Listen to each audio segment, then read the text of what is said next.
Hello, everyone, and welcome back to What's Left of America following that debate. And I really did enjoy it. It's affected me deeply. So from here on out, whenever I'm talking, Jayar, just keep cutting in. And when you talk, I'm going to keep cutting in. I think that's how democracy should function. Jayar Jackson, how's it going? It's going. No, he's lying. He's lying. No. Anyway, sorry. How have you been? It's been a bit. Yeah, it's been a bit. It's going. I'm not sure which direction it's going. Actually, I'm kind of sure which direction it's going. Badly. This direction. We're circling right now. We were just talking for a second about the debate before we jumped on, and I was just saying how last week we mentioned how nothing Donald Trump does is surprising anymore. And if you predict he's never going to go past this point, whatever point you want to come up with, he will go past it. And then last night was one of those points. And I think I was only 10% surprised because I was really pushing that whole narrative of there's nothing you can be surprised by him anymore. But I'm even mad at myself for letting 10% of me be surprised by his behavior last night. I guess we'll put it that way. Yeah. We're gonna go through some specifics and then we'll do a bit more wrap up. Partially because we did live coverage yesterday, but we couldn't talk during the debate because Biden couldn't. Why should we? And then I was on with Jenk, so I didn't really talk much. So anyway, so I'm gonna give my overall reaction soon.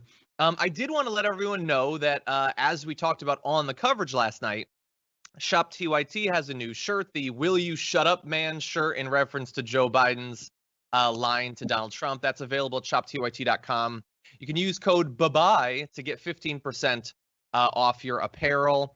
It's a great shirt. It's also a great demonstration of how fast we can get those products out the door when we're properly motivated to do so, and how long it takes when we're not. Anyway, look, we got a lot that we're going to be talking about over the course of this episode, but I also wanted to give you an early heads up of next episode, because tomorrow on the Damage Report, we have the epic return of Jason Carter, who's going to be back on the program. You can follow him in advance at JJC Forever. And we're going to be doing, God only knows what'll be in the news by then, but Jason and I always have fun. So definitely look forward to that. If you're watching, as many of you are, please hit the like button, share the stream, do whatever it is. I don't know. There's icons between your chat box and the screen. Just start hitting them randomly and see what happens. It usually works out. Sometimes on some of the websites that like Ted Cruz goes to, those buttons you want to be more careful with because it might share things that you're watching that you don't want everyone to know about. But in this case, I think you'll be okay. And with that, why don't we just jump into it, Jayar? We've got so much to get to. You're right. Let's do it. Okay. The debate was a mess, but I want to focus on some of the scariest portions of it. And I don't just mean the one that you think I'm going to go to. We're going to get to that. But first, I want to go to this, a line that I feel like is getting ignored because of the white supremacist stuff that came a little bit later. Take a look at this about what should happen on Election Day. To stay calm during this extended period, not to engage in any civil unrest, and will you pledge tonight that you will not declare victory until the election has been independently certified? President Trump, you go first. I'm urging my supporters to go into the polls and watch very carefully, because that's what has to happen. I am urging them to do it. I'm urging my people. I hope it's going to be a fair election. If it's a fair election, I am 100% on board. But if I see tens of thousands of ballots being manipulated, I can't go along with that. And I'll tell you what, does that from mean, a common sense, does that mean you're going to tell your people to take to the street? It means you have a fraudulent election.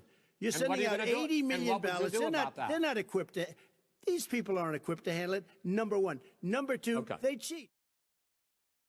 Okay, so that was a couple of things in one little section that he specifically told the thugs and goons that follow him to go and intimidate voters. And they're already doing that, by the way, way in advance of the election. They're trying to break into like the offices where some of the prep is being done for elections, and he thinks that's great. And then also, if there's tens of thousands of votes manipulated, and what does that mean? How would he determine that? By his whim, we have to imagine. He can't go along with the election. Well, he's already saying they're being manipulated. He said at the debate they're being manipulated. So I guess he already can't go along with it. So get ready for all of that. None of this should come as a surprise. I'm sure it doesn't to Jayar. I'm sure it doesn't to the audience. It's just a reminder that this is how the election is going to be run. Yeah, he's been giving us these signals for months now about how he's going to approach the election. And literally, I mean, since 2016, when he said he wouldn't accept those results either, except now he's dug in deeper and there's more things on his record. There's more corruption that has been exposed throughout his entire presidency. So there's more on the line this time. So he's even more committed to this not accepting of any of the results. And John, this is why the Damage Report is the leading morning show on the TYT network. It beats all the rest of the morning shows on the network, because you'll go through these parts of the debate that were very, like, they were specifically horrific, but obviously, and I think with good reason, the refusal to accept or to condemn white supremacy definitely took the night as far as the most disgusting line. But this was overlooked in real time. After he went through that, by the way, I saw the edits that went through that. He spoke on this for a solid minute about how he wants his foot soldiers to take to the streets and watch the polls. Let's switch those two words around. Poll watchers, you mean, right? So, because the thing we do when we have people that are associated with a specific party or a specific candidate go to specific polling locations where you consider people are voting fraudulently, or maybe people you just don't want to vote. Which kind of people have those been in American history?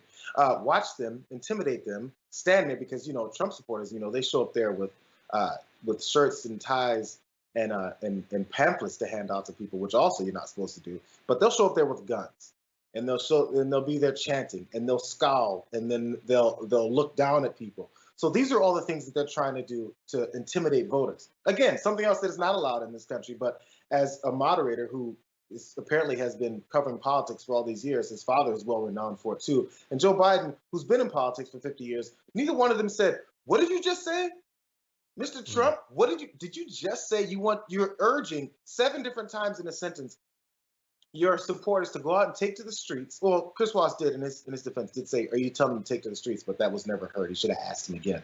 Are you telling them to take to the streets, go to polling locations, and watch people vote to determine that they're doing things the right way? And if you see that there's all these ballots getting tossed and mishandled, you're going to do something about it. How would you see it? Ask, all we need is 3 specific questions, because he just throws such loads of garbage out there that you have to say, wait, how are you going to determine that all these things have been done wrong? You said if you see it, how would you see it? Are you going to monitor the election? Are you looking at votes, Mr. President? We need to ask these questions, because everything that he just set up and said he's going to do is blatantly, obviously illegal and anti-American, and definitely against our voting process. Mm-hmm. Yeah, I agree and disagree. So I'm glad that he asked the questions that he did and got Trump to say this stuff, because I think it's important for everyone to know where Trump stands on this. Getting more into the specifics of what Donald Trump will do, how he'll determine if it's fraudulent, I don't actually think that there's much of a point to that, because it's all nonsense, all of it. Like, it's just going to give him time to focus more of the debate on spreading conspiracy theories that you can't trust the vote, which I feel like is what he wants to do. I want the people to be warned that he's not going to accept the results. And then I think we need to prep for that. That's the important thing. I don't know what more he really would have revealed. And I was a little bit frustrated, honestly, with the way Chris Wallace kept sort of implying, what are you going to do about it? I get if he means, like, are you going to tell your supporters to calm down and accept the results? That's one thing. But I don't like the framing that it's up to Donald Trump to do anything about it. He doesn't get to decide what votes we count and what votes we don't count. The Supreme Court isn't supposed to decide. They did in 2000. That's not supposed to be the way it is. It's supposed to be we all vote, and the one who gets more votes is supposed to win. So I didn't really love that framing. But it's important for people to know that, and we're gonna get to other scary stuff, but this is pretty dark. Small last point on this for me then. If you ask him these questions, he has to answer them, or he has to not answer them, and then he's put on record saying he has no details behind all the craziness that he's throwing out there. Because if you just let him steamroll and throw all these things out there, it becomes common knowledge in a way. It's false, but then now him calling for poll watchers, specifically from his supporters, to go and watch polls and intimidate people, if it's not challenged to say, do you know what you just said? If we just let him say it, then people start going, yeah, poll watching is a normal thing. It's supposed to happen in this country, because we buy into craziness. If nobody says, hey, in case we forgot what country we like to say we are, poll watching and poll intimidation are in fact illegal in this country. It's not supposed to happen. Now, we know the Republican Party's been pushing for those guidelines to be taken down and just disregard them from now on, like they do with everything else with the voting rights. But it just needs to be pointed out what he just said, because he says so much, people just kind of accept it. Yeah, and you know, the obvious response everybody says, what would you think if you saw a president doing this in literally any other country? What would you think about that? Telling his, you know, lunatic gun-wielding militia members to go and intimidate people. What would you think about it? It's a terrorist organization. We'll get to that soon, though. Yeah, and really fast, just to mention a few other things, because again, I get that, like, we're going to transition soon to the big thing, but all of this incredibly important. The fact that multiple times asked about climate change, she says, I want the cleanest water. That's horrifying to me. The fact that, and I can't believe nobody's talking about this one, Joe Biden said that between now and the end of the year, it's estimated that we'll lose 100 to 200,000 additional people. That's the belief about how this thing might play out. If we just all wear masks, we can cut that in half, okay? We can save 100,000 people. That's what Joe Biden said. And Trump began screaming, no, it could do the opposite. It could do the opposite. And there was no follow-up. There's no headlines, that the president appears to be implying that mask wearing could kill 100,000 extra people between now and the end of the year. Maybe that's not what he means. His brain is just, as I've said before, it's a big rolled up ball of belly button lint. I don't know what he actually meant, but that seems like the fairest reading of what he said, among all the other lies about the pandemic. The fact that he was still saying, I think masks are fine, he said. He implied that if Joe Biden had been president, 2 million people would have lied, because he's grasped onto this number that is supposed to be the estimate for how many people would have died if the government had literally not even known that the pandemic was happening. He's implying that that's the standard that he should be held against. The whole thing was a horror show from top to bottom, as everyone seems to acknowledge. Yeah, it's cement. I'm ready to go for the next. Okay, well, why don't we move on to the next? Done with this. Yeah. I don't know why anyone would have assumed that Donald Trump would have condemned white supremacy last night, but why not give him an opportunity to? And so Chris Wallace did, and this is what Donald Trump said. We criticized the vice president for not specifically calling out Antifa and other left-wing extremist groups. But are you willing tonight to condemn white supremacists and militia groups and to say that they need to stand down and not add to the violence in a number of these cities, as we saw in Kenosha and as we've seen in Portland? Sure, are you I'm prepared to specifically do it? Well, go ahead, sir. I would say almost everything I see is from the left wing, not from the right wing. So what are you saying? I'm willing to do anything. I want to see peace. Then do it, sir. Say it. Do it. Say it. Do you want to call them? What do you want to call them? Give me a name. Give me a white name. Supremacists and right supremacists. Like me to condemn? White supremacists and right Proud Boys. Stand back and stand by. But I'll tell you what.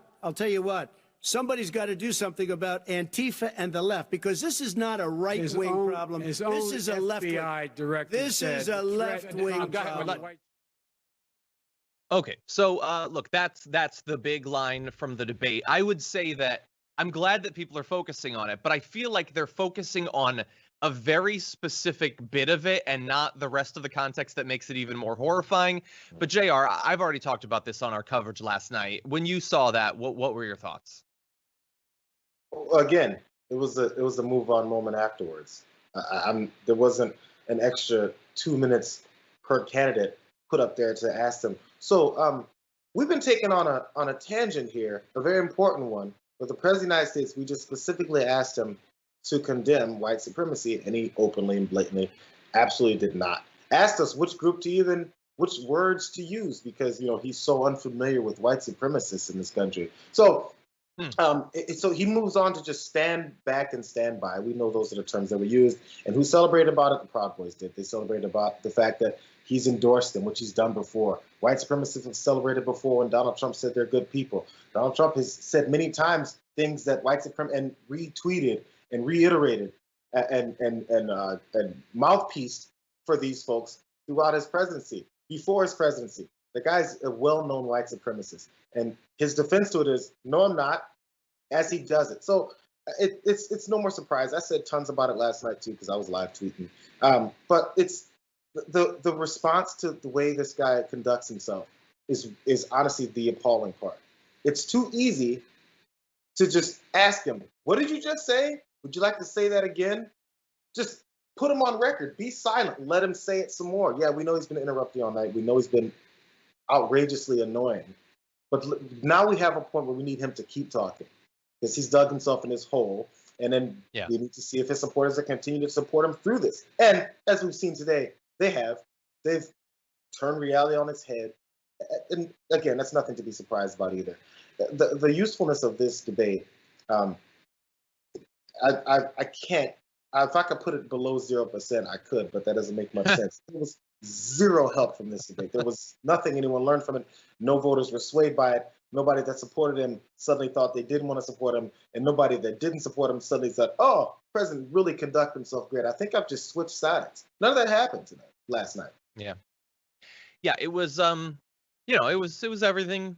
We know it is that everybody that we said, at the time, like all the analysis is true. It's horrifying. The president had a chance to condemn literal white supremacy, not like just some specific group where they would try to make the case that it's not a really accurate label. Like Chris Wallace said, white supremacy, and he couldn't do it or wouldn't do it. I mean, he could have, clearly. He could have just said, yeah, white supremacy is the worst. It wouldn't have actually hurt him with his base. His base would have been fine. They would have understood that he was lying to Chris Wallace. Absolutely. And even though that's the case, he didn't do it. So what did we get? We get him saying, almost everything I see is from the left wing. Well, yeah, of course. You watch Fox News all day and you occasionally read Breitbart. That's about it. Of course you have a 100% inaccurate view of what's going on. Forget what the FBI says about the actual violence. Forget about who's actually killing people, including cops. Forget all about that. It's just whatever Tucker Carlson says it is. So we get that. And then we get the stand down and stand by line, which isn't just horrifying on the merits, that he's effectively telling this group of thugs to stand by for later, but it was also that the entire thing was a sarcastic joke that he was doing. That was Trump's, oh yeah, stand by, stand down line. Like even the specifics that didn't condemn them was a joke to him. He thinks the whole thing is funny, the president, who has inspired so many acts of violence from this group. And also, the fact, the stand down and stand by is horrifying. I get that people are focusing on that. I honestly think that the line that came immediately after that is far worse when he says, sure, stand down, stand by, but somebody has to do something about Antifa. That is a call to action, to do something about this group that isn't a group, that doesn't have a membership, but just go out and do something after all. And it reminds me of a very specific thing that we saw recently, which was every right-winger's reaction to Kyle Rittenhouse murdering multiple protesters was, oh yeah, something, something, something, but he felt he had to do something. Why is it that the country has come to the point where a teenager has to get a gun and do something? It always transitions to the need is out there for someone to pick up a gun and do something about it. And that is what the president of the United States did on the international stage there at the debate, telling them somebody has to do something about Antifa, and we know what that something is. It's murdering protesters. That's all it is. And I get the feeling that they got that message and they let us know. Yeah, I get that feeling too. And you know what? We're gonna read a few super chats and everything, but then we're gonna transition to the demonstration that they actually got that. So first, let's see what's been going on. The first, let me zoom in on this. This is very small. The first super chat out the gate was from Feisty Fan that said, "Yes, I denounce white supremacy. See how easy that was? Super easy, very easy." Hey, you know what? And honestly, sorry, because that comment made me think of it. To be fair, if he said, I unequivocally denounce white supremacy, any white supremacist groups are pieces of garbage and want nothing to do with my campaign. If he gave under no uncertain terms the answer that we would expect a normal person to give, I wouldn't believe him. I guess fair to him, you can say it now all you want, but you've proven that you're completely on the opposite side of this. Your policies have proven that. So those are the things that actually do things in our lives. Your policies and the way you approach the presidency and the way that you've taken the country in a certain direction, those are things that are actionable, that have changed things. You saying it now means nothing to me. But honestly, all it gave us was that he can't even do that. Yeah, and look, I'm sure, Kayleigh McEnany's got, she's got a new folder in her Trapper Keeper that has to do with this exact response that'll pretend that he's actually done something that he hasn't, and he's actually told these people not to keep killing people. Ian Kinzel sent us in a super chat saying the debate almost helped me decide who to vote for, but just to be sure, I think I need 2 more. So little to go off of otherwise. Great use of time. Yeah, I think America needs 2 more. I think. Brian says, is it just me or does John seem a little salty about not having TDR Dragon Squad apparel? Yeah, it's obviously in good fun. I know that they're very busy people and everything like that. It's just, it's been 2 years, so maybe we can get on that. Nora says, I couldn't watch that ish after the first question. Thank you guys for your work. Thank you, Nora. Yeah, we do the watching so you don't have to. We shred our brains so you don't have to. Kai Allen says, I'm surprised I still have a phone after the debate, not throwing it at the wall. I agree with your analysis 100%, John. Also, I love buttered popcorn too. By the way, your camera was great last night. Hi, Jayar. Thank you. Yeah, I didn't realize when I started eating popcorn in the middle of the debate that I was on camera. I didn't get that. But I don't regret it. Jackson says, how do we demand that the next debate moderator have the ability to cut the candidates' mics when they talk over the other one? Jackson, you're so right. I'll say 100% right. They did it during the Democratic debates. Andrew Yang was saying that his mic was off. How could they not have the ability? Or look, if you don't want to leave it up to the discretion of the moderator, if that would open them up to claims of bias, if the format is you get 2 minutes and he gets 2 minutes, then why is your mic on when your 2 minutes are off? You're not supposed to be speaking. Why are you able to speak directly to the audience? So I think they need to do something like that. I get that we're still going to have the debates, and I don't want Biden to back out because that'll look bad or whatever. But it's not like we're going to learn anything. It's not like the debate's going to be more productive in number 2 or number 3. No. What do you think, Jayar? Should they cut the mics? Yeah, no. I was, as it was happening, and I was complaining about Chris Wallace. I was like, you know what? He's at the beginning he wasn't, but as the debate went on, he was yelling back at him and talking back over him. But that's still a waste of time, and it still fulfills Donald Trump's plan here. Let's just run out the clock with nonsense. Let's set this place on fire, and then as it smolders, I'll walk out. That's the plan. So if Chris Wallace jumped in as much as everybody wanted him to and told him to shut up and all that, it would have still taken the rest of the time because he did a few times and he kept talking. So honestly, the best answer has to be that his mic gets cut. And then you hear him yelling and echoes in the background when getting picked up by Joe Biden's mic or by Chris Wallace's mic. And of course, we know what'll happen. They'll say, "How dare they cut the president's mic? Look at this bias. Look at Chris Wallace." Even Fox News. So they'll go through the whole thing. But since we know that, who cares? Cut his mic. Yeah. I think at the very least, if you want to have some sort of like automatic like shock thing that comes out, I'd be down with that too. I'd be down with whatever, honestly, at this point. Ejector pulpit, that would be fine. Anyway, Jason Vegan says, friends from other countries have been messaging me on what a debacle last night was and how embarrassed they felt for Americans. Muting the mics when it's not their turn to speak is the answer. We clearly agree. Lil Yumper says, what sickens me is that Biden used Trump trying to cut people off health insurance when Biden's plan still leaves people off. Both Biden and Trump's plans suck. Medicare for all, only way. They do, not to the same degree, of course. So that's why he's going to point it out. But of course, I support a plan far stronger than Joe Biden's. Okay, and we're going to be doing more in a little bit, but there is so much to get to. So let's jump right back into our continuing discussion about the fact that the president of the United States is apparently okay with the white supremacists brutalizing people. That's wonderful. Okay.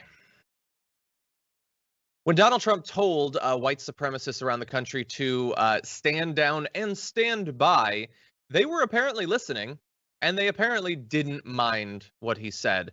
Ben Collins, reporter, said, a meme going around Proud Boys groups tonight, a photo of Kyle Rittenhouse, the Kenosha shooter, along with the president's words from last night, stand back and stand by. So they think Well, because clearly Kyle Rittenhouse is you know, a living martyr. He's the best guy ever. They've all agreed on that basically at this point. Yep. In case you haven't been following this, yeah, that's what it is. It's, you know, stand by because we might need some more Kyle Rittenhouses. The leader of the Proud Boys, Joe Biggs, wrote on Parler, Trump basically said to go F them up. This makes me so happy. So that's good. And let's see, they instantly made a logo out of it, showing stand back, stand by. And so if you were wondering how they interpreted it, it's fairly clear that they got the message Donald Trump wanted them to get. That should be the question that's asked of every Republican, conservative politician, pundit, anybody who dares stick their face in front of a camera, in front of a microphone, to say anything about anything. You want to come talk about COVID-19? You want to come talk about the economy? You're going to talk about the election in general. Every time you stick your head out to speak about it, you want to talk about relief funds maybe? Do anything you stick your head out for, the question should be asked immediately. Do you support Donald Trump and his white supremacy? Do you support Donald Trump and his support for the Proud Boys? Do you support what Donald Trump said about having the Proud Boys stand by? What do you think Donald Trump was telling the Proud Boys to stand by for? And every time they say he didn't mean it, every time they say he condemned them, say, the Proud Boys don't think so. Do you think the Proud Boys got the message wrong? Hey, the Proud Boys are the ones that were brought up, and they said that it's exactly what they wanted. Do you agree with the Proud Boys? Are the Proud Boys a bunch of liars? Do you hate the Proud Boys, or do you love the Proud Boys? Just flood them with all these very simple questions, because a non-answer is an acceptance of what's been going on here, and they're always let off the hook. Every time, ask them every time until they answer the question. You know, I disagree with the president. White supremacy is a scourge on our nation. Proud Boys are part of that. They're a terrorist organization, and I want nothing to do with them. And until Donald Trump does the same thing, I want nothing to do with him. If they can't say that, they're on board for all this. They've always been on board for all this. Donald Trump is just the one that's too stupid to not say it quietly like they've been saying it for 30, 40 years. So since he can't say it quietly, maybe you should say it out loud, or stay quiet and go with your boy. Everybody needs to be put on notice that if you're part of Donald Trump's party, because we got plenty of quote unquote rhinos that he likes to call them that aren't a part of his BS anymore. If you're not one of the rhinos, that means you're one of the white supremacists. Choose, because your president is the one who's whittled this down to one choice or another. Which side are you on? Yeah, 100%. And, you know, the only other thing I want to say about this, just because, you know, we've talked about this so many times, we cannot rule out the possibility that on any given day, any given week, new people start paying attention to American politics. And so we talk about things for those new people. But look, you can keep asking him what he thinks about white supremacy. We already know what he thinks about white supremacy. We already know what he thinks about all of this. It's just they add it to the long list of topics that we already know. We know, and we more importantly know what the effect is going to be. He is going to continually instigate violence, race-based violence, and also political-based violence. He's going to do that while making sure that the FBI, all of those groups, don't actually do any serious investigations of how horrible of a threat these groups are. And until we get Donald Trump out and get someone reasonable in charge of the FBI and get some group together that's actually going to do something about this, it's going to get worse. And asking him questions, I guess, might make it clear to people where he stands, but it doesn't have anything to do with stopping the problem, okay? Because the problem's here, it's getting worse literally every year. And if we get 4 more years of him, I mean, you know where this is going. You know where this is going. Now, really fast, I do want to give you some of the responses to that particular line. I'd like to do this on so many different parts of the debate, but we unfortunately can't do that. So we'll transition to that now. As the media was sort of scrambling to come to grips with Donald Trump telling white supremacists to stand by during the election, Rick Santorum, which a major news network decided should be one of the commentators on the debate, had this to say about Chris Wallace asking Trump that question. And it is interesting because it's a defense of Trump, sort of, but it also reveals quite a bit about the Republican base. Owe a lot to Chris Wallace, because Chris Wallace asked those 2 questions, not Joe Biden. It was Chris Wallace who asked those 2 questions. And he asked them for a reason, because he asked 2 questions where he was asking the president to do something that he knows the president doesn't like to do.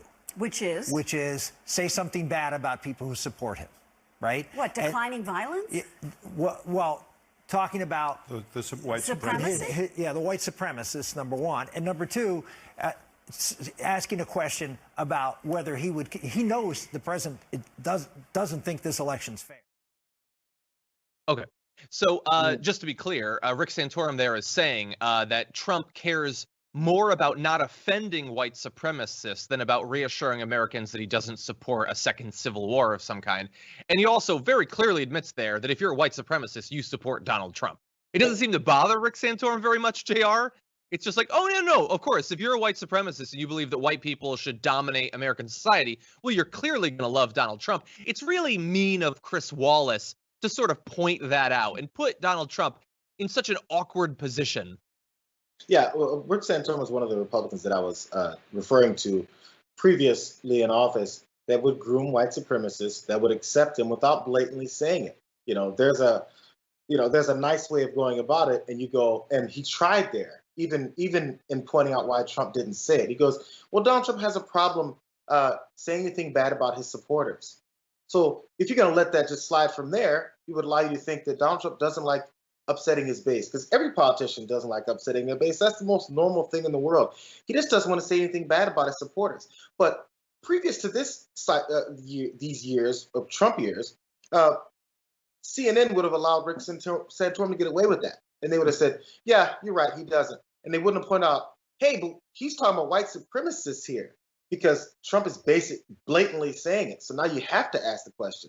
Now, if he doesn't blatantly say it, Rick Santorum can go ahead and go with the dog whistle and say, well, he just doesn't like upsetting his supporters. And then everyone else would follow along and say, yeah, it's just his supporters that he doesn't want to upset. His supporters are white supremacists, but now they have to say it. And then Rick Santorum has to accidentally go, yeah, you're right. The white supremacists. Yeah, the white supremacists. He kind of had to throw that in there at the end when he really didn't want to, because that looks and sounds way too bad. But Rick Santorum is the same guy the rest of these guys are. Hey, let's make sure we keep the white supremacists on our side and motivated without saying it. 100%. And, it's pretty amazing to have Donald Trump be given the easiest question that's ever been given to someone in a presidential debate and whiff it. And in response to that, Rick Santorum is given the easiest job in political commentary to point out that that's awful. That's all it takes. But no, he had to be defensive because he's brought on there to defend Donald Trump, which makes him, in this case, as bad as Donald Trump. Because if you're okay with Trump not condemning white supremacy, you're really not that opposed to white supremacy, honestly. It doesn't really seem to bother you that much. You're a little bit more concerned about the decorum of the debate moderator at the worst, most embarrassing debate in American history. So that's Rick Santorum. But let's turn to someone a little bit more important, a show that's a little bit more important now. Fox and Friends is the most important political news show in the world because they have an audience that I don't really care about, except that it includes Donald Trump. That makes them super important. So what did they think of Trump not condemning white supremacy? Kilmeade is going to be a bit defensive about it, and he's going to criticize Joe Biden, but he actually seems a little bit bothered by it. And if you're going to say that President Trump was rude, there was only one person who called the other one a clown, a racist, the worst president ever, and told to shut up. And that was Joe Biden on Donald Trump. But Donald Trump blew the biggest layup in the history of debates by saying not condemning white supremacists. I don't know if he didn't hear it, but he's got to clarify that right away. That's like, are you against evil? Why the president didn't just knock that out of the park, I'm not sure. Not sure. Maybe we could come up with a few explanations. So first of all, Jayar, an explanation that he offered up, he just didn't hear it. He didn't hear what the question was, Jayar. They didn't go back and forth for a full minute about exactly what it is with an ever more carefully defined request to Donald Trump. He didn't hear it. He was confused. Maybe didn't hear it because he was talking over everybody. But do you think that he just misheard it, that he just misspoke? Trump wasn't the guy who asked for clarification on the question that was asked that he didn't hear. I'm not sure how you can ask for clarification on a question you didn't hear, Brian. I don't know. So when someone says you're going to condemn white supremacy, and he goes, "What name? What name do you want me to? Who should I bring up?" That means he heard the question if he's asking for a clarification on the question, which he then went on to answer further. So go ahead and scrap that, Brian. Number two, Mr. Kilmeade, if to clear up your confusion as to why the president didn't do it, I can't figure it out why he didn't hit this home run out of the park, because he did hit the home run out of the park with the Proud Boys and with the Western white supremacists, because that was the point. He did. It wasn't a softball question for him to answer correctly or answer in a human way. The point was to make sure he continues to keep them motivated to do what they've been doing and violently support him. That's just all it was. I don't know if Brian Kilmeade doesn't get that or if he's really trying to give some on-the-fly advice. I think that's more what it is. He's definitely trying to give on-the-fly advice because he knows the president watches this show. There's no way he's confused as to whether or not he really condemns or believes the white supremacists are the most horrible people in the country. Because ask the Central Park Five if Donald Trump is a white supremacist. Ask the people that he discriminated against with housing if Donald Trump is a white supremacist. This is all before he came into office. Ask Latinos that he claimed are rapists and murderers and killers driving up in caravans. Ask him if he thinks Donald Trump is a white supremacist. He's told us many times before. Donald Trump doesn't have to tell us again last night because he's told us every time he speaks how much of a white supremacist he is. He told Bob Woodward, hey, yeah, that whole thing about whether or not I empathize with the anger and frustration Black Americans have from the history of racism in our country. No, Bob, you're drinking the Kool-Aid. I don't hear that at all. He said it. He said it, and no one likes to talk about it. He says it over and over and over again. We don't need any more answers as to why he's in support of white supremacy. He's in support of white supremacy because he is one. Yeah, 100%. 100%. And, you know, maybe if you're a senior member of the Trump administration, you might say, as we saw last week, I'm not sure that Trump is a deep enough thinker to really grasp white supremacy. He just knows that they support him. Okay, he's an idiot. I get that. Same thing, though. He's okay with it. And I understand that, you know, Brian Kilmeade, like, his job is to not know why Trump did that because he can't acknowledge why Trump said what he said. He can't actually expose Fox and Friends viewers to the horrifying truth that the president is okay with what these militias are doing and all of that. It's just sad, though. It's sad. You know, I was sort of joking, I guess, in the intro, but they are incredibly important. And this is the sort of propaganda that they spread. They shield Trump's base from having to acknowledge what he is, even while many of them, that's what they like about him.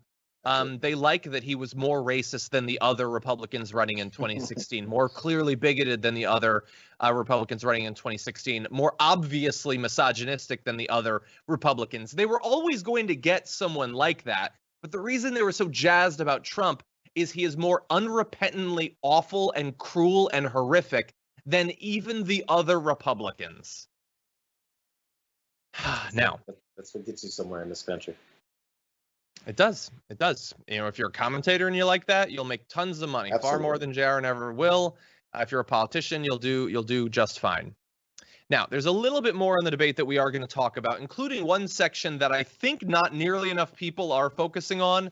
But first, a few super chats with Angry Little Nobody saying Chris Wallace said it's not his role to fact check. No one is fact checking, so there is no point. You can't have a debate where lies are given the same weight as truth. And yeah, I was frustrated with that too, but he went beyond just not fact checking. He would agree with lies. So when Trump said, oh yeah, I've had rallies, but they're all outside. No, they're not. No. Ask her about how outside they were. No, several of them were inside, but Chris Wallace said, yes, they were outside. Okay, so that's worse than just not doing your job. That's doing Trump's job for him. May Money into Building says a fist fight would have been more effective than that hot garbage. Thank God for the bottle of tequila I use as a crutch to endure that mess. As always, I'm sending positive vibes from the town. Nice. Over on Twitch, MW, okay, I'm not going to say that out loud. Subscribe. Thank you. Copper Queen, subscribe for 2 months. Thank you as well. I don't know exactly how it's pronounced. Sometimes a little bit weird. Trimo Butiki, cheered. Thank you. Obi-Wan Kenobi gave out a tier 1 community sub gift. Very nice of you. And the Rock L cheered as well.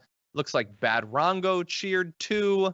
Perwizzy subscribed for 5 months at tier 3. Thank you. Morfallon subscribed for 4 months at tier 1 and says he is so stupid. Probably talking about Trump, maybe talking about me. I'm not sure.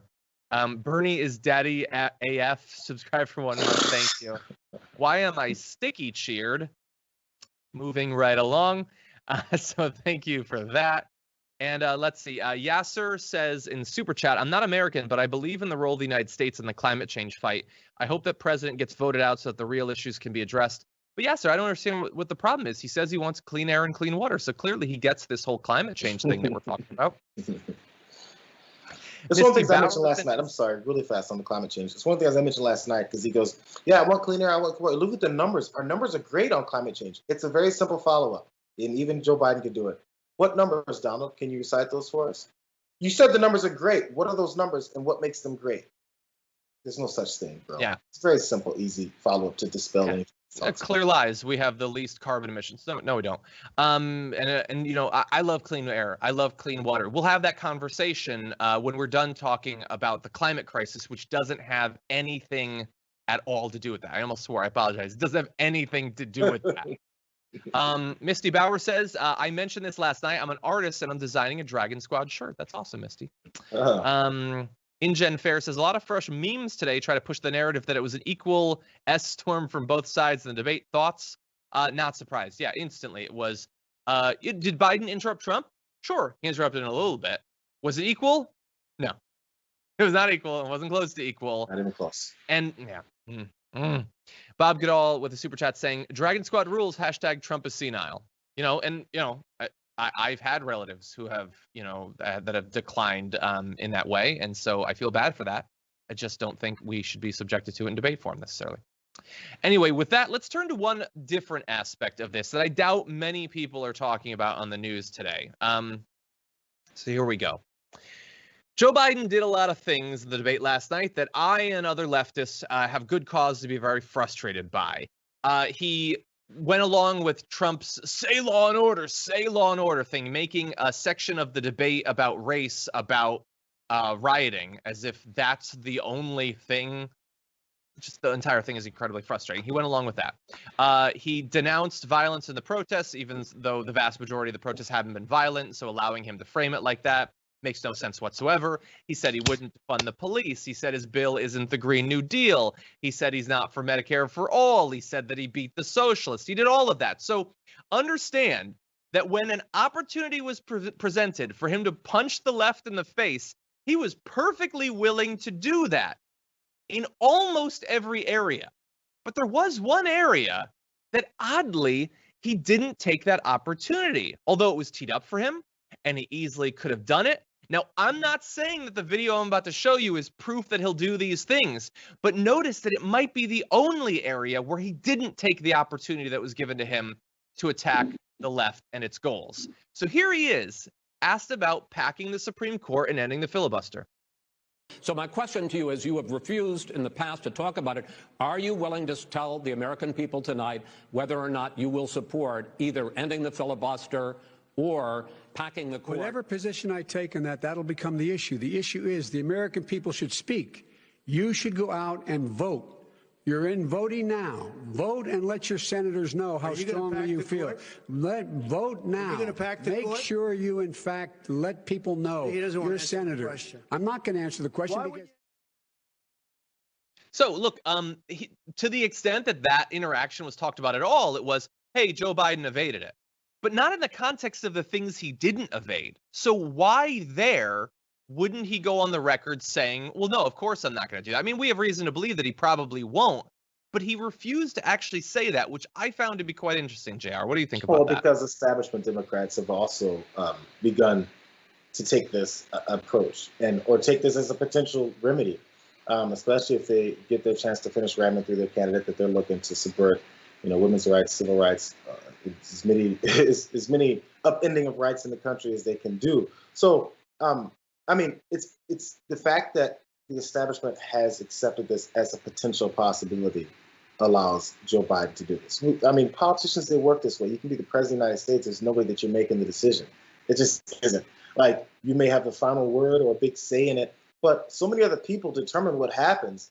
They're already telling them, hey, so this is a viable option for us. And you can't say you're not going to do it now because then it's potential. Now, really, the answer is, well, it depends. And it's what you can't say. It depends. Are we going to ram through this justice and go through with their hypocritical game that they've been playing since Obama was in office? If so, yeah, we can play that game too. And we're going to do something about it because we're looking to protect the American people from a rogue president, a corrupt animal that has taken office and has tried to destroy the country. But that would be a bad soundbite to say, yeah, I'm going to respond to horrible behavior and remedy it.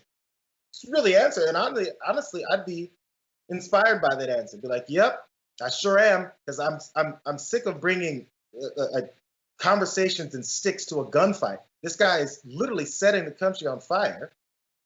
And we're going to sit back and say, yeah, I'm not going to do anything about it. That's the response that we're supposed to give here. And if you don't give that response, you're a bad guy. This is where we are, where the bad guy is the normal guy. So you do bad things. Wait. You mean you're going to come in here, get elected, and undo the bad things the bad guy did? Come on. Yeah. That's the conversation we're having. So when they start getting mad at you for telling the truth, challenge them back and ask them why they want the bad guy to keep winning. Exactly. 100%. Yeah. And if people didn't want you to reverse what the bad guy had done, why is Biden leading by so many points? Why do so many millions more Americans want that? It doesn't make any sense.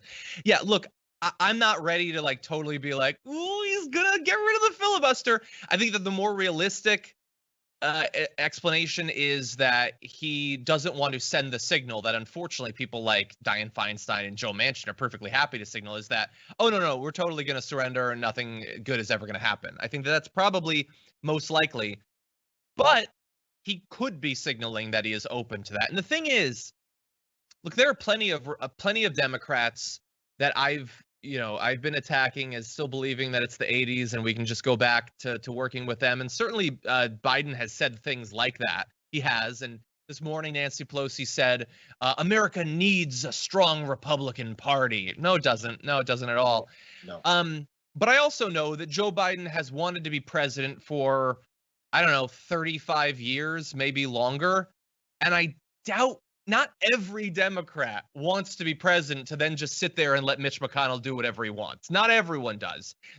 Far too many of them are willing to allow that to be the way that it works. But I don't know, maybe Joe Biden wants to get some things done. Maybe that's why he wants to be president. And maybe he gets that the inherently undemocratic way that our system is set up from top to bottom would hurt his ability to do that. I don't know. It's a constant game of playing it safe. And again, I get it, because now that's what politics are. Play it safe, don't say the wrong thing. Democrats are worried about that, but everyone else blows it up, and then it's just normal. Like, you have to challenge that entire thought process, because that's where we're sitting in right now. Yeah. Well, look, I know we've been going on for a long time about the debate. We have one more section. Let's do just a little bit of a wrap up. So, coming out of the debate, what effect, if any, is it actually going to have on the election going forward? So we have gone through and we have tried to track down every bit of information about how it might have actually affected people. I understand that the overall effect could probably be accurately described as just nausea. But in terms of the views of the two candidates, so here's a few things you should consider. Republican consultant and pollster Frank Luntz asked a focus group that was watching the debate to use one word to describe the president, and basically, quote, every single word was negative. One respondent from Wisconsin called Trump obnoxious and unpresidential, while a Pennsylvania voter said he behaved like a, quote, crackhead. Others described the president as being un-American and arrogant. In all, from 17 voters in swing states, 15 used negative words, and just 2 used positive words or phrases to describe the president. That is if you consider an ass, but a confident ass, to be a compliment. Otherwise, it's 18-1. So in terms of Biden, responses were things like, I was surprised at how well he did, better than expected, definitely more professional than Trump, and I think he's more of a people person, competent, politician, which I take to be a negative, showed restraint and compassion, politician, predictable, nice guy but lacking vision, coherent, leader, attentive and rehearsed, somewhat evasive, humanity and integrity, predictable, presidential. So not positive entirely. There were negatives there, but it certainly seems like if it's going to influence people's opinion about the two candidates, it doesn't look like Trump is going to come out on top in that, Jayar. Yeah, but again, it's never been a situation where he needs to win over the majority of Americans. Because our election system is based on giving more power to the minority of Americans. That's just the way it is. All he has to do is collect a certain small percentage of Americans, and he's got enough in certain areas of the country, in certain parts of the country, and he's got all he needs. You don't have to pay attention to anyone else. So the entire setup of it allows him to say things like, if it weren't for those blue states, we'd be fine with COVID. So if a Democratic presidential candidate comes out and says, if it weren't for those damn red states screwing up the country, we'd be a nice, prosperous place right now. Instead, they're over here running around with no teeth and screwing each other's sisters. So if we go all those stupid stereotypes about Hicks in the country and call them red states, people's hair will be on fire. Hillary lost 50% of it because she called them deplorables. Donald Trump has called Democratic voters and Democratic representatives far worse, by the way, and to their face, and we just accept it because it's like, oh yeah, he hates us, and then we move on. Now, if someone says that supporters of a horrible human being are being horrible, that's a political killer, because we have to cater to the minority of people who are significantly ignorant and refuse to actually see what's happening. So Trump doesn't have to worry about anything else. That's all he has to do. He can push those lines and then move on to the next step and yell over someone else. Because the people in this focus group who decided to talk about all these horrible things about him, he doesn't care about. Those people can vote against him. All he needs is that 30% that are too stupid to move on. Possibly. And certainly I agree. I don't think there are many undecided voters. And honestly, if there are, I wouldn't want to be on an elevator with one. Like, how at this point could you be like, Trump? Someone other than Trump? Not sure how I honestly don't understand that. But I want to play a quick game. It's good news, bad news. And it's going to be in terms of what people at large, not just the focus group, have taken away from this debate, because we all watched it. And 3 minutes in, you knew that this is not going to be good. The debate, the election, the rest of America, none of it's going to be good. Okay. But according to CBS News, in I believe this is just in battleground states, who won the debate? 48% say Joe Biden, 41% say Donald Trump, 10% say a tie. So look, that's a win. It's not a dominant win, but it's something. And then on CNN, 60% say that Joe Biden won, 28% say Donald Trump. So a more dominant win. And I'm assuming that it's somewhere in between those. I don't think, obviously, if you are a part of Trump's base, he could have just sat there and explosively, violated his own pants, and you would have thought that he won. Like, you're not going to say in a poll that Trump lost. I get that. Absolutely. But for those maybe 8% of the country that's still unsure, this might have swayed them. Now, that's the good news. The bad news, though, is, Jayar, get ready for this. In terms of, like, people looking at these two people, their evaluation of what these people are like. So, candidate qualities. Do you believe that this candidate cares about people like you? Joe Biden, 55% say yes. 46% say Donald Trump. They watched that debate, and nearly half of the viewers said, he cares about me. How could you possibly have come away with that thought? Is he honest and trustworthy? 51% for Joe Biden, 42% for Donald Trump. 42% think that guy's honest and trustworthy. I wouldn't trust him to stand alone with that pulpit and not do something dirty to it. I wouldn't trust him as far as I really wish I could throw him. And 42% of the country, Jayar, thought, yeah, that guy. Yeah, I trust him. Yeah, leave my kids with him. Yeah. Well, the thing is they trust him with the same beliefs that they've got. So as long as it's the baseline. And I hate to keep coming back to it, but once you've locked up the racist vote, there's nothing else to sway them. That's the most important thing to their existence.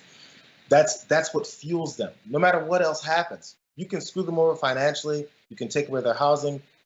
You can screw them over with taxes. You can do anything you want to them. As long as you keep saying, I hate the same people that you hate, they're like, that's right. That's my guy.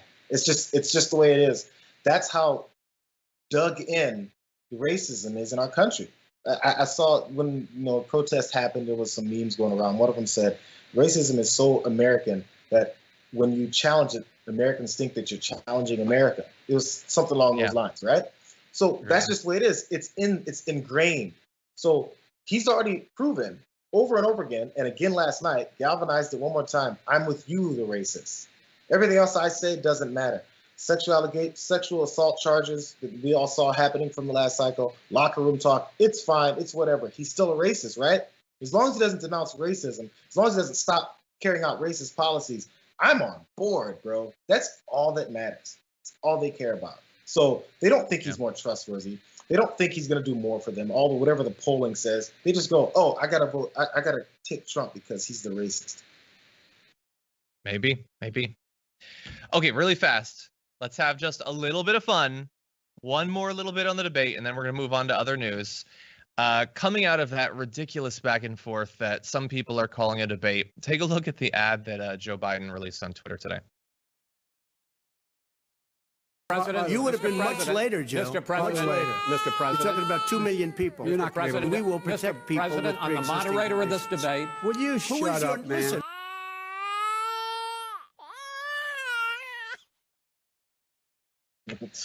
I don't know who the baby was that did that crying, but that was some good crying. There's and look, it's yeah. There's gonna be debate prep and adjustments made. We always see this with presidential debates. The first one happens a certain way, and then things flip around the next time. And a lot of times it could be a complete 180.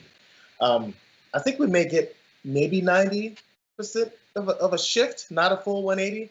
But I hope, from Trump's side, I think he's going to be a little more calm, but he's still going to be Trump. But I think from Biden's side, this is the approach you have to take. And this reminded me of that because of that baby crying video. When he asks you a bunch of questions, he floods you with stuff. Ignore him. Or then, I think Jake had a story about this at a bar when he was in his 20s or something. When this guy's all aggressive and coming at you, be like, hey, calm down. Like, you have to be like patronizing. Hey, are you upset? What are you afraid of, Donald? Hey, can you let me finish? Hey, I would like to have a conversation, but if you'd like to yell instead and be a child, I'm not sure that many people want that. Don't address any of the things he's saying. Don't say, I'm not going to answer that. Or I did that because he's throwing all this garbage at you. Stop saying, don't let him interrupt you. Or if he does interrupt you, talk about how he's being. He's changing the subject from what you're talking about. Let's change the subject. Why are you so upset, Donald? You sound angry. Yeah. Are you afraid? Are you upset because 200,000 Americans have died of COVID under your watch? What's the matter, Donald? Are you upset because you endorse white supremacy and you're trying to come back from that from the last debate? You have to throw everything at him to where we're not going to talk about what you're talking about. We're talking about what I'm going to talk about. And now we're going to really dig into your soul, and he can't take it if somebody starts picking at him like that. Trust me. Hey, 100%, 100%. And look, to some extent, maybe this ad is a version of that. Like, Trump is going to see it, and I don't go in for the whole your interaction with politics should be 100% just hoping that the other side hurts. That's like the entire conservative ideology right now. It's just I want liberals to feel pain. But if Donald Trump felt some, that'd be okay. And he's going to see that ad. And I don't think he's going to like it. He put up some meme because remember, the right is they're memers. Screw policy, screw dealing with the pandemic. They can make some memes. So Trump put up a photo. And it was just, it was supposed to look like a Street Fighter thing or something. And it was him versus Biden and Wallace. Okay. Yeah. No, you were a whiny baby. That's better. That's way better. It's more fun. It's more accurate because I know that your base probably is way more into whatever that was that he did last night. But I really don't think that all of them loved it. I don't think that all of them thought that he came out of it looking great. They didn't like being reminded of Trump's many failures. And for the vast majority of reasonable humans, it was just a pathetic display. And I think that the Biden thing summarized it well, that ad. Some people are speculating that might be that former Bernie staffer. I don't know for sure. Certainly seems like it. It reads that way. And I did want to point that out. When I saw the headlines and stuff on that this morning, they were like, Joe Biden releases an ad making Donald Trump look like a crybaby. I said, Joe Biden had nothing to do with that. It wasn't his idea. No, like, doesn't know what Joe Biden's like, is. I got an idea. Get an emoji. Oh, no, I'm sorry to that. That we used emojis and that we're adults. I know it's just so like, oh God, how could a man use an emoji? God, they're such whiny babies. You're so weak, and you call your weakness strength, and that don't make it so. Anyway, okay, other news coming up in a minute. Let's see. Rachel Smith sent us in a super chat saying, John, 100% your fault. I am politically aware since 2016. Thanks, but also, why would you do this to me? Sorry, Rachel. Okay, I don't want to suffer alone, so I make all of you suffer with me. DeAndre Clark says, can I suggest a show name change? The damage is done. Some of it is, but, what are we supposed to do? David Covert says, white supremacy remark, this should cost him votes. It won't, but it should. It also makes clearer that anything so far, how low he'll stoop for votes, 100%. Jason Thomas says, next one, mute his mic. Guarantee it would be better to see Trump talking into camera while Trump sits, mouthing, veins popping on left side, no sound. I would love that. Bob Goodall says, Dragon Squad rules. Thank you, Bob. Design Song says, Trump saying I've done more for blacks than anyone is a racist trope. It serves to disenfranchise blacks from their opinion while painting them happy with their station and progressives as agitators. Absolutely. Yeah, the whole thing is a mess. Teresa Wagner says, just for the record, raking the forest floor damages forest health and can run pretty deep. Fires often run under this layer unseen. Someone needs to clarify his junk knowledge. Yeah, the whole thing is stupid. Okay, let's say, hypothetically, a California forest burns down because we hadn't swept away years of debris. Okay, why does it burn the next year then? It doesn't make any sense. Like, it burns every single year. So much burns. It's not the answer. Jesus. Okay. So anyway, let's see. Over on Twitter, hashtag TDR Live, we've got I Talk Music and Music Accessories saying, it's that time, I'm here, in an I'm so excited meme. I'm excited too. Thank you for being here. Zane tweeted, you're my hero, Johnny Pie. Thank you for being such a fair and honest host of the Damage Report. TDR Live is by far my favorite TYT show on the network. And Fridays and Mondays with Brett Ehrlich and Frenafio are my favorite days to watch. Hey, Zane, thank you for the tweet, but Wednesdays are big news days, okay? We can't deny that. You can't. I mean, you can't deny it. It happens every time. It happened. Like, is it not true today? He didn't denounce white supremacy. Jess Ortega says, hashtag TDR Live. John, if you and Jayar interrupt each other, I'm going to lose my mind in the best way possible. Maybe it override what's stuck in my brain after last night with you two instead. Thank you. The problem, John, is you get good media and I get bad media. For some reason, that line stuck out to me too. He said, you get good media and I get bad. Oh. Look, I don't know what makes a real man. And more importantly, I don't care, because if you spend your time thinking about that, that's real pathetic. But I know one thing that it isn't, and that is whining constantly. I don't think that's what makes a real man.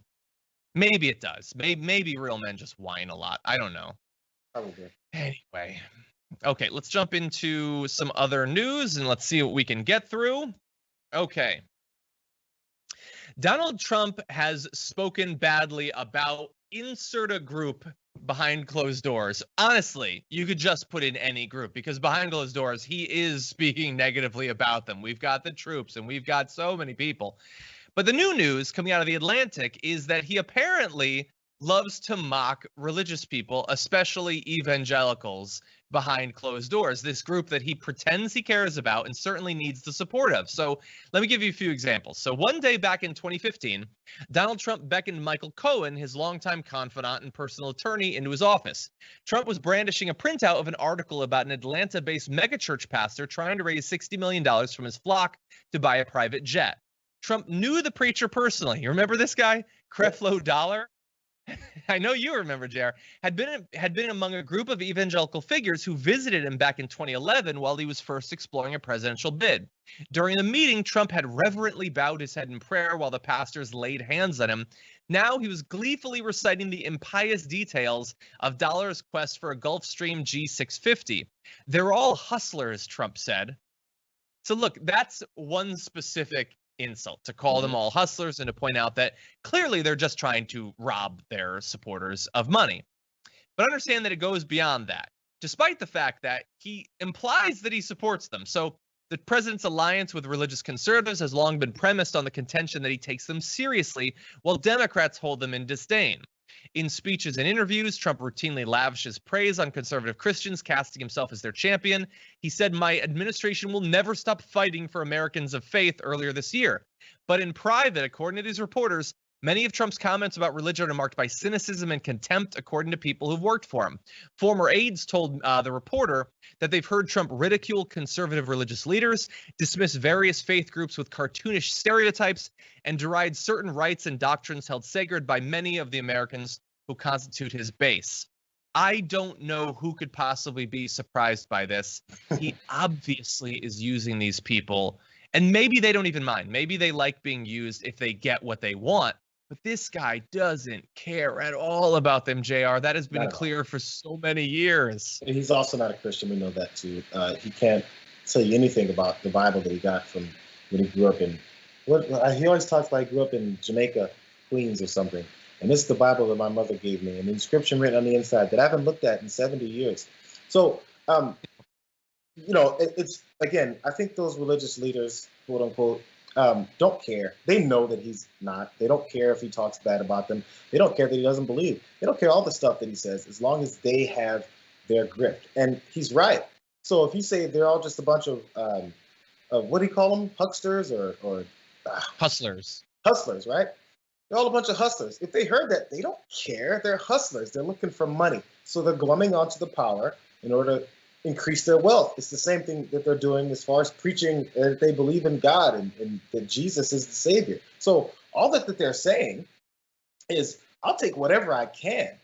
Creflo Dollar defended another pastor that was caught up in having sex with little boys in his congregation. Many people left that guy's congregation and ended up at Creflo Dollar's church, and Creflo Dollar went off on them, got mad at them, and said, "You guys are going to leave him because he had a wreck." He called it a wreck, like a car wreck. He had a wreck, and you guys are going to leave him? I don't want you here.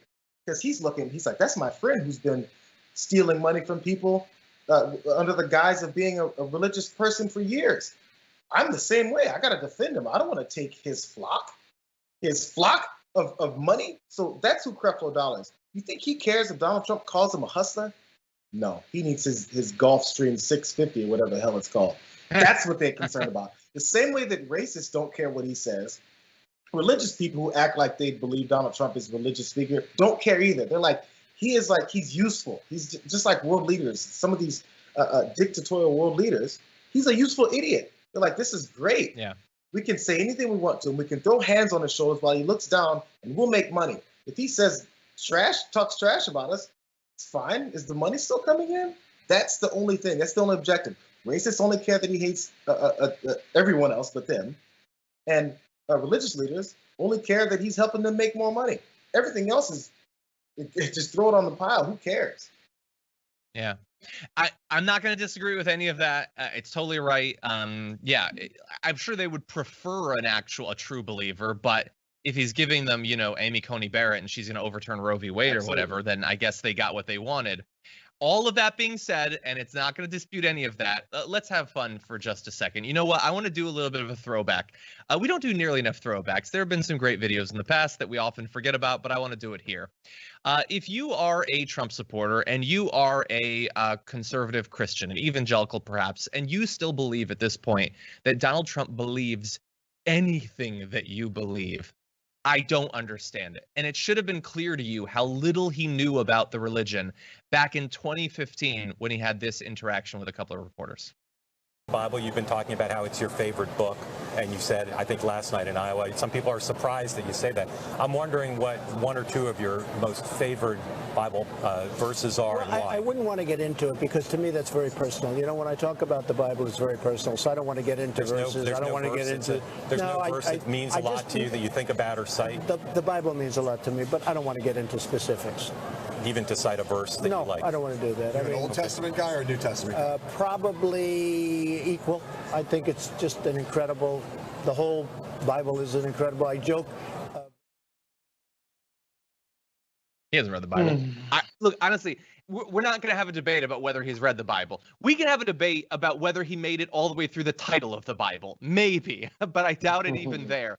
That dude doesn't know anything about that. We could play that same game he just played about any long book, Infinite Jest. What's your favorite part? Well, I didn't want to say it's personal. Did you like the beginning? Did you like the end? I like both equally. You could say that about anything. He has no idea what is in that book.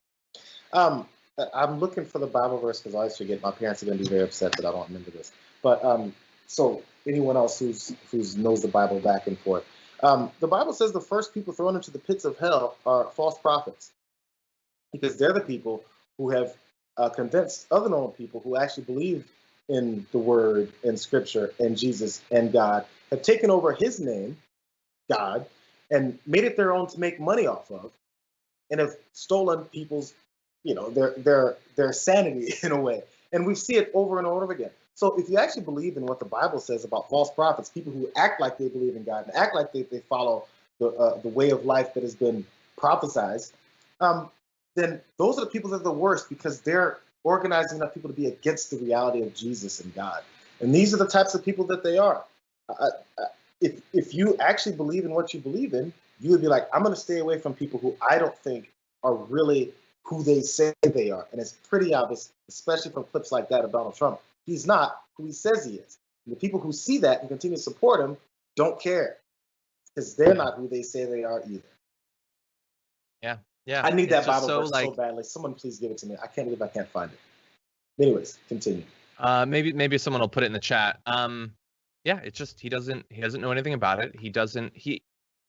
I am an atheist. I'm a godless atheist, and I can tell you which I like better out of the Old and New Testament. I could do that. I could come up with a verse or something. Like, how could you not even be able to do that?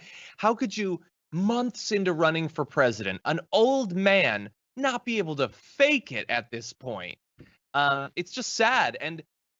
And again, I guess they don't care. Jayar was 100% right when he said that. But like, if you're a MAGA head, if you own a red hat and you love the Bible and everything, like, don't you get that I am being so much more respectful of your beliefs when I say that I think they're not based in anything and they're all made up? Like, I'm being honest. Trump believes the exact same thing, but he's lying to you about it. Like, you should prefer the honesty, but you don't. You prefer the comfortable lie from that guy who clearly doesn't know anything about it.